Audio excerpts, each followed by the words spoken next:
We are at an extraordinary moment of risk in our country with not just the threat, but the reality of authoritarianism grabbing hold over the country, but certainly in D.C., with a war being waged that is risky, threatening, and an expression of the same urge to dominate that reflects an attitude toward domination over the environment, domination over people.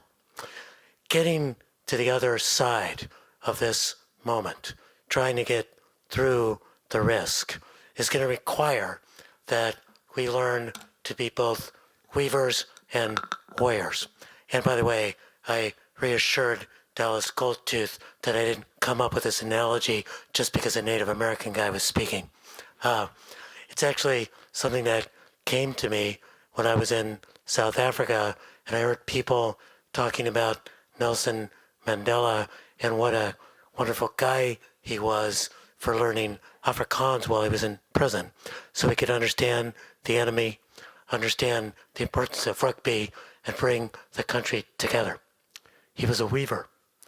But that's also the same Nelson Mandela that refused to be let out of prison if he was forced to condemn violence on his side if the government did not condemn violence on their side. The same Nelson Mandela that stuck by his allies in the Communist Party. The same Nelson Mandela that was a warrior. So we are in a moment where we need to be weavers and warriors. And that's also going to require that we do something that's very difficult for progressives to do. Throw a good party.